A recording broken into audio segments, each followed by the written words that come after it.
ও ইসলামের বাণী পৌঁছে দিচ্ছে প্রতিদিন। أما بعد فقد قال الله سبحانه وتعالى في القرآن المجيد أعوذ بالله من الشيطان الرجيم بسم الله الرحمن الرحيم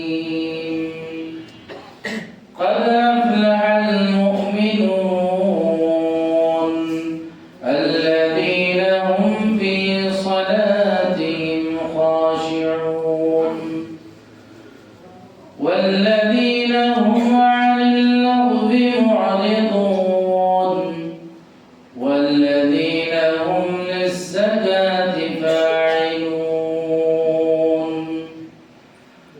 والذين هم لفروجهم حافظون إلا على أزواجهم أو ما ملكت أيمانهم فإنهم غير ملومين فمن ابتغى وراء ذلك فأولئك هم العادون وقال رسول الله صلى الله عليه وسلم ما نقصت صدقة من مال صدق الله مولانا العظيم وصدق رسوله النبي الكريم ونحن على ذلك من الشاهدين والشاكرين والحمد لله رب العالمين صلى اللهم صل على محمد وعلى آل محمد كما صليت على إبراهيم وعلى آل إبراهيم إنك حميد مجيد اللهم بارك على محمد وعلى آل محمد كما باركت على إبراهيم وعلى آل إبراهيم إنك حميد مجيد উপস্থিত সম্মানিত মুসলিয়ান کرام মুআজ্জাজ ও মুহতারাম মুরব্বিয়ান ইজম দিগার বিরাদার ইসলাম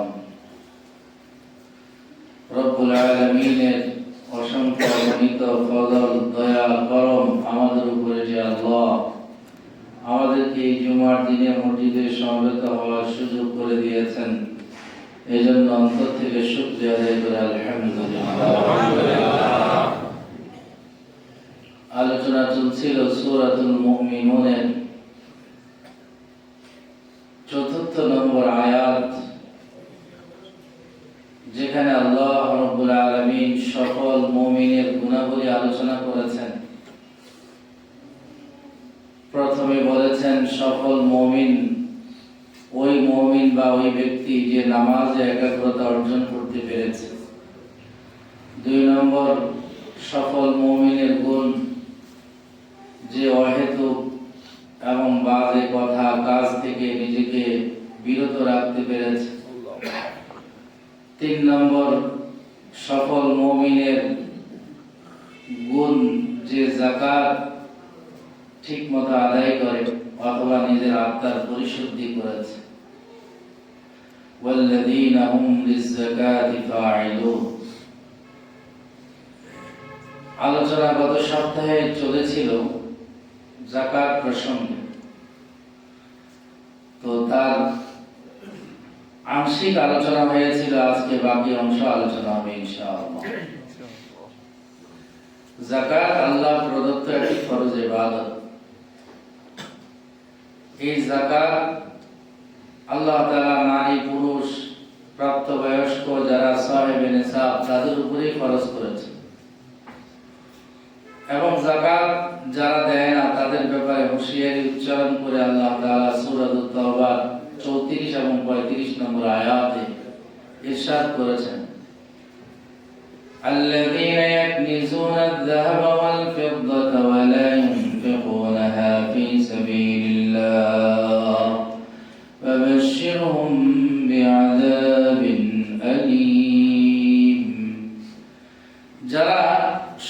সম্পদকে পুঞ্জীভূত করে, মানে আল্লাহর রাস্তায় খরচ করে না। আল্লাযীনা ইয়াকনিজুনা আয-যাহাবা ওয়াল ফিদ্দাতা ওয়া লা ইউনফিকুনাহা ফি সাবিলিল্লাহ, এবং আল্লাহর রাস্তায় খরচ করে না। আল্লাহ তাআলা বলতেছেন ফাবাশশিরহুম বিআযাবিন আলীম, ও রাসূল আপনি তাদেরকে মর্মান্তিক শাস্তির সুসংবাদ শুনিয়ে দিন। এরপরে ব্যাখ্যায় বলতেছেন ইয়াউমা ইউহমা আলাইহা ফি নারি জাহান্নাম, যেদিন এই স্বর্ণ রূপা অর্থাৎ অর্থ সম্পদকে জাহান্নামের আগুনে উত্তপ্ত করা হবে। ফাতুকওয়া বিহা জিবাহুম ওয়া জিবাহুম ওয়া জুনুবুহুম ওয়া যুহুরুহুম, ফাতুকওয়া বিহা জিবাহুম ওয়া জুনুবুহুম ওয়া যুহুরুহুম, এর দ্বারা তাদের কপালে, পার্শ্বে, পিঠে দাগ দেওয়া হবে। আর বলা হবে হাদা মা কানাসতুম লিআনফুসিকুম ফাযুকু মা কুনতুম তাকনিজুন, এটা তোমার পুঞ্জীভূত সম্পদ যেটা তুমি জমা করেছিলে, সঞ্চয় করেছিলে। ফাযুকু মা কুনতুম তাকনিজুন, যা তুমি সঞ্চয় করেছিলে এর পরিণাম তুমি ভোগ করো।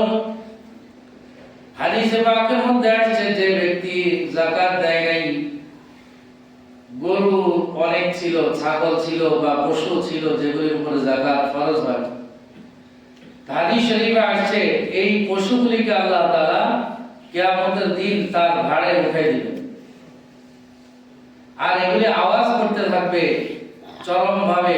এই আওয়াজ শুনে এবং তাদের ঘাড়ের উপরে এই সমস্ত পশু দেখে সবাই বুঝবে এই ব্যক্তি হইল ওই ব্যক্তি যে যাকাত দেয়। এজন্য জঘন্যতম অপরাধ যাকাত না দেওয়া আল্লাহ তাআলার নিকটে কবিরা গুনাহ।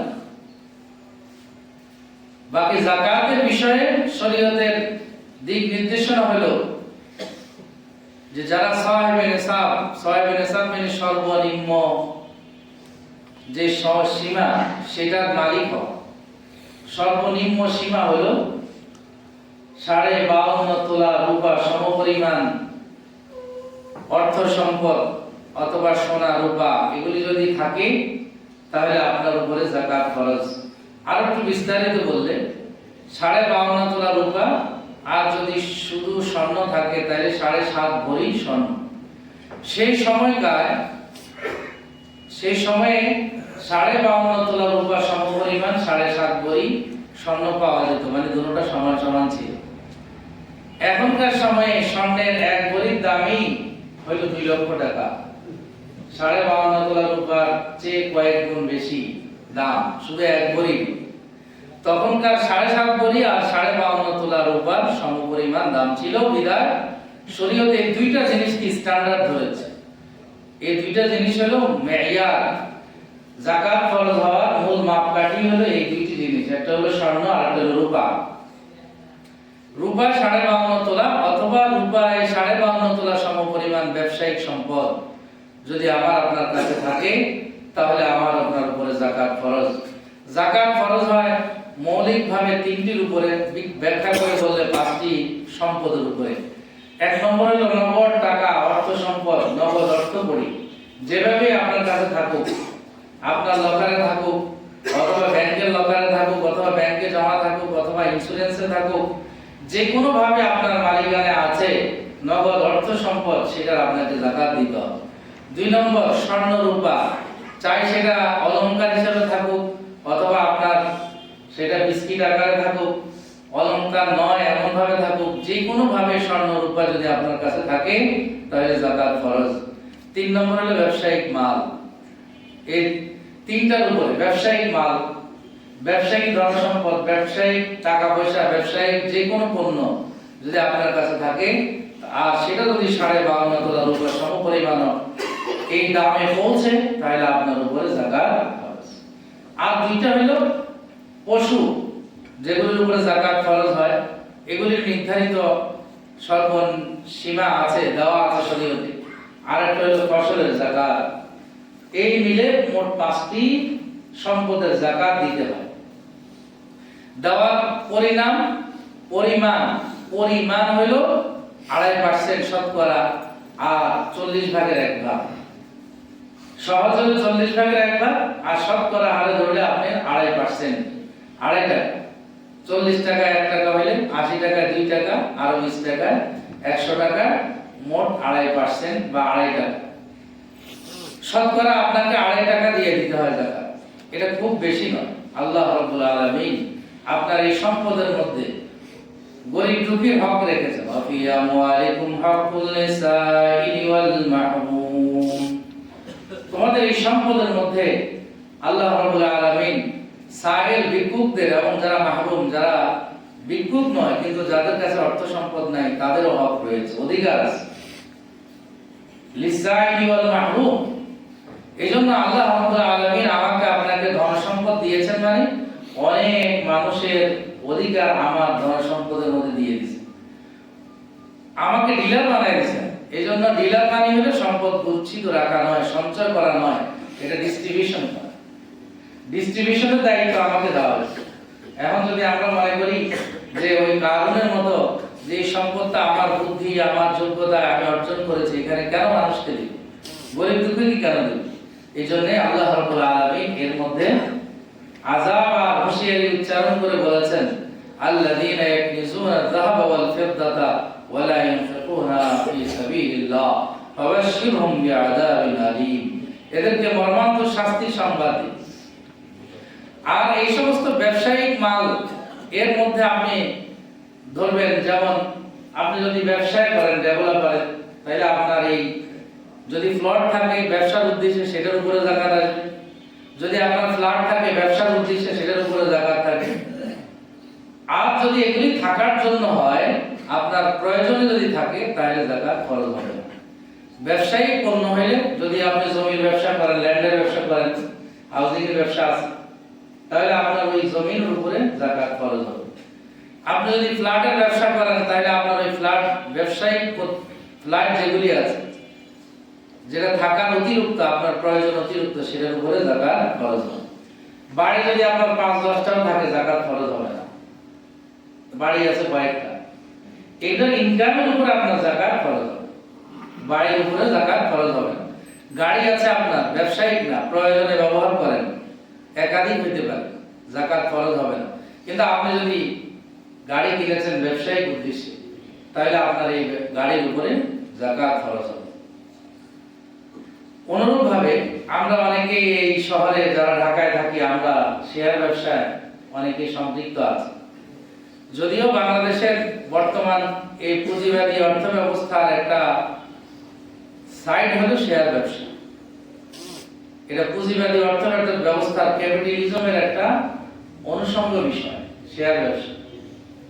তারপরে এখানে অনেকগুলি প্রাইমারি এবং সেকেন্ডারি মার্কেটে যদি আমরা লেনদেন করি, প্রায় 11টা শর্ত সাপেক্ষে শরীয়তে বৈধতা দেওয়া যায়, বৈধ হয়। কিন্তু প্রচলিত স্বাভাবিক যেই শেয়ার ব্যবসা প্রচলন আছে আমাদের দেশে, এটা শরীয়তে সম্মত নয়, এটা শরীয়ত সম্মত নয়, বৈধ নয়। এটা কিউমিলেটিভ বলে, মানে জুয়া, এক ধরনের ফাটকাবাজি, জুয়া। এই জন্য শেয়ার ব্যবসা আমরা অনেকেই অনেক টাকা পয়সা আছে কিন্তু শ্রম দিতে চাই না। সকালে চায়ের চুমুক দিব আর পত্রিকায় উল্টে দেখবো যে আজকে দাম কত আসছে। এই ধরনের অলস প্রকৃতির লোকদের, যাদের অনেক টাকা পয়সা আছে, এরাই হলো এই শেয়ার ব্যবসায় ইনভেস্ট করে। সাধারণত বিলাসী ব্যবসা, আমি এটাকে নাম দিয়েছি বিলাসী ব্যবসা। এটার জন্য সিকিউরিটিজ এক্সচেঞ্জ কমিশন আছে, সরকারের আলাদা, অর্থ মন্ত্রণালয়, এই যে আগারগাঁও হেড অফিস। তো বিশাল ব্যবস্থাপনা, বড় বড় কোম্পানি আছে, বড় বড় কোম্পানি, যেমন স্কয়ার আছে, আবুল খায়ের গ্রুপ আছে, এরকম অনেক গ্রুপ অফ কোম্পানি যারা আছে, এরা এদের শেয়ারগুলিকে ছাড়ে এবং সেই বাজার থেকে টাকাগুলি গ্রহণ করে তারা তাদের ব্যবসাকে বড় করে, লম্বা করে। এখন এই শেয়ার ব্যবসায় যদি আপনার ইনভেস্ট থাকে, আমি হালাল হারামের প্রশ্ন তো পরে, আপনার তো টাকা লাগানো আছে, এরকম অনেক মানুষ আছে না? নাই? আছে, বহু মানুষ আছে শেয়ার ব্যবসার সাথে ইনভেস্ট করে আছে, শেয়ার ব্যবসার সাথে জড়িত। তো তাদের ওই টাকা, যেটা বর্তমান দাম যেটা শেয়ার, সেটা দিতে হবে। একটা হলো ফেস ভ্যালু বলে, আর একটা হলো মার্কেট ভ্যালু। ফেস ভ্যালু মানে গায়ে 10 টাকা শেয়ার, কিন্তু আজকের বাজার রেট হলো 50 টাকা। আপনাকে আজকে যাকাত দিলে 50 টাকার যাকাত দিতে হবে। এই মাসালা আমাদের অনেকের জানা থাকা দরকার। ফেস ভ্যালু অনুযায়ী যাকাত না, মার্কেট ভ্যালু অনুযায়ী আপনাকে যাকাত দিতে হবে। সাপোজ আপনি পয়লা রমজানে যাকাত দেন, তো পয়লা রমজানে যাকাত দেওয়ার সময় আপনার এই ফেস ভ্যালুর উপরে মার্কেট ভ্যালু কত বাড়ছে সেটা আপনাকে মার্কেটে যাচাই বাছাই করে তারপরে যাকাত দিতে হবে। অনুরূপভাবে যাকাত ফরজ হয় যখন 52.5 তোলা রূপা সমপরিমাণ অর্থ সম্পদের মালিক হয়, কিন্তু দেওয়া ফরজ হয় আরেকটা শর্ত পাওয়া যায়, সেটা হলো 1 বছর পূর্তি হইলে। এই সম্পদ যদি আপনার কাছে 1 বছর থাকে, তবে পুরো সম্পদ থাকা জরুরি না, শুধু সর্বনিম্ন সীমা যেটাকে নিসাব বলা হয়, 52.5 তোলা সমপরিমাণ অর্থের মালিক যদি আপনি 1 বছর পরিমাণ থাকেন, এখন আগে পিছে মিলিয়া পুরো বছর দেখা যায় আপনার টাকা পয়সা ট্রানজাকশন অনেক হয়েছে, কমছে বাড়ছে, লাস্ট স্থিতি বলে এটাকে, সর্বশেষ পয়লা রমজানে আপনি যাকাত দেওয়ার সময় কত লাখ টাকা আপনার ব্যালেন্স আছে সেটা স্টেটমেন্ট উঠাইলে ব্যাংক থেকে আপনাকে দিবে কত টাকা স্থিতি ব্যালেন্স আছে, সেই অনুযায়ী আপনি যাকাত দিয়ে দিবেন। এই 1 বছর পূর্তির মধ্যে মাঝে যে কম বেশি হয়েছে এটা ধর্তব্য নয়। এই বিষয়টা আমরা ভালো করে খেয়াল রাখার চেষ্টা করব ইনশাআল্লাহ। যাকাতের ব্যাপারে আমরা আমাদের ঘরে যেগুলি হয় সাধারণত স্বর্ণ গয়না মহিলারা ব্যবহার করে, কিন্তু এগুলোর মালিকানা নিশ্চিত থাকে না। কার? এটা নিশ্চিত করা যে আপনার বিবি সাহেব এগুলির মালিক না আপনি মালিক। যে সমস্ত সম্পদ বিবি সাহেব তার মোহরানা বাবদ পেয়েছেন এটা সে মালিক, মা বাবা দিয়েছে, বাবাই দিয়েছে, মায়ে দিয়েছে, আত্মীয় স্বজন দিয়েছে, এগুলি সে মালিক। আবার অনেক সম্পদ আছে আপনি কিনে রেখেছেন, 10 ভরি 20 ভরি স্বর্ণ এরকম আছে, তা আপনি কিনে রাখছেন, ব্যবহার তো তিনি করেন, কিন্তু মালিকানা তার না, মালিকানা আপনার। এজন্য মালিকানা নিশ্চিত করা যে এই সম্পদের, এই স্বর্ণের, এই রূপার এই মালিক কে। সরকারি চাকরিজীবীদের দেখা যায় অ্যাকাউন্ট ফাঁকা, বিবি সাহেবের নামে ওনার বাড়ি, বিবি সাহেবের নামে ওনাদের টাকা পয়সা ইনভেস্ট থাকে। বলছে কারেন্ট বিলে খুঁজতে দেখা যায় কি এত মহিলার নাম করতে গেছে, তখন আপনি বুঝতে পারবেন যে আসলে এই বিবি সাহেবের নামে বাড়ি কেন। এই বিভিন্ন সরকারি ঝামেলার কারণে হয়তো ওনারা নিজের নামে কিনেন না, বিবি সাহেবের নামে কিনেছেন। এটা কারেন্ট বিল খুঁজলে অনেক সময় পাওয়া যায়। তা আমি ওখান থেকে এটা অ্যানালাইসিস করছি, কার সাথে আলোচনা করি নাই, এটা আমি ওখান থেকে বুঝে নিয়েছি যে বেচারা সরকারি চাকরিজীবী, বাড়ি যে ওনার বিবি সাহেবের নামে, ফ্ল্যাট যে ওনার বিবি সাহেবের নামে, হয়তো কোনো রেস্ট্রিকশন আছে, এই কারণে উনি ওনার বিবি সাহেবের নামে নিয়েছে। এটা নিশ্চিত হওয়া, এটা ওনার নামে না উনি মালিক না আপনি মালিক, এটা নিশ্চিত করা। নিশ্চিত না হলে যাকাত দেওয়াটা একটা কনফিউজ হয়ে যায়, কে যাকাত দিবে। এজন্য যাকাত নিশ্চিত হওয়ার জন্য মালিকানা নিশ্চিত আগে করতে হবে, তাহলে যাকাত কার উপর ফরজ এটা নিশ্চিত হয়ে যাবে। এভাবে আমরা একান্নভুক্ত পরিবার দেখা যায় বাবাও ইনকাম করে, ছেলেরা 2 জন 3 জন ইনকাম করে, তো সবারই পার্সোনাল অনেক ডিপোজিট আছে, অনেক টাকা পয়সা আছে, ইনভেস্ট আছে বা নিজের কাছে সঞ্চয় আছে, সেখানে বাবা যাকাত দিয়ে দেয়। সবাই দেয় না, উনি ওনারটা দেয়, আর ছেলেরা মনে করে বাবা তো দিছে আমারটা হয়ে যাবে, হবে না। আপনি আপনার যে মালিকানা, যে জনসম্পদ আছে সেটা যাকাত দিতে হবে। হ্যাঁ, আপনার বাবা যদি আপনার অনুমতি ক্রমে খবর নিয়ে আপনার হিসাব করে আপনারটাও দিয়ে দেয় তাহলে হয়ে যাবে। বিবি সাহেবের একটা স্বামী, সে যদি চাকরি করে না, বিবি সাহেবের কাছে টাকা পয়সা নেই, কিন্তু ওনার কাছে সঞ্চয় আছে, সম্পদ আছে, স্বর্ণ আছে, উনি যাকাত দিবে কোথা থেকে? আপনি তার পক্ষ থেকে দিয়ে দিলেন, হয়ে গেল, যাকাত আদায় হয়ে গেল। আবার কোন স্বামী এরকম যে বেকার, স্ত্রীর অনেক সম্পদ আছে, তো স্ত্রী যদি স্বামীর পক্ষ থেকে যাকাত দিয়ে দেয় তাহলে হয়ে যাবে। অনুমতি লাগবে, সেখানে তাদের অনুমতি লাগবে, তাদের অনুমোদন লাগবে, তাহলেই যাকাত আদায় হবে, না হলে হবে না। এই জন্য একান্নভুক্ত যে পরিবারগুলি, যৌথ যে পরিবারগুলি, এই পরিবারগুলির মধ্যে সম্পদের মালিকানা নিশ্চিত করতে হবে যে এটার মালিক কে, তাহলে আপনার যাকাত দেওয়াটা নিশ্চিত হবে, যাকাত দিতে সহজ হবে। এই মাসালাগুলি আমরা ভালোভাবে খেয়াল রাখার চেষ্টা করব, এবং যাদের উপরে যাকাত ফরজ আমরা যাকাতের মাসালাগুলি জেনে নেওয়ার চেষ্টা করব ইনশাআল্লাহ। আপনি মনে করতেছেন আপনার উপরে যাকাত ফরজ না, দেখা যায় হিসাব করলে আপনার উপরে যাকাত খরচ কয় টাকা আছে, 2-4 টাকা, 5 টাকা, 10 টাকা বা 500 টাকা, 1000 টাকা অথবা 5000, 10000 টাকা দিয়ে দিলেন আল্লাহর রাস্তায়, কম মেলা সম্পদ, আল্লাহ রাব্বুল আলামিন আপনার এই সম্পদের মধ্যে বরকত দিবেন। এজন্য আল্লাহ তাআলা কোরআনের মধ্যে স্পষ্ট বলেছেন, ইয়ামহাকুল্লাহু রিবা ওয়া ইউরবিস সাদাকাত। আল্লাহ তাআলা সাদাকার মাধ্যমে ধন সম্পদে বরকত দান, ওয়া ইউরবিস সাদাকাত। এগুলি চুক্তির বাহিরের বিষয়। যেমন গত জুমাতে বলছিলাম, আল্লাহ রাসূল বলছে তোমরা হজ উমরা বেশি বেশি করো, সম্পদে বরকত হবে। কিন্তু বাহ্যিকভাবে দেখা গেলে এবার হজ করতে গেলে 7 লাখ টাকা, 7.5 লাখ, 8 লাখ টাকা খরচ হয়ে যায়। তাহলে কমলো, ছিল 1 কোটি টাকা, সেখান থেকে 7 লাখ টাকা চলে গেল, 93 লাখ টাকা চলে এসেছে। কিন্তু হ্যাঁ,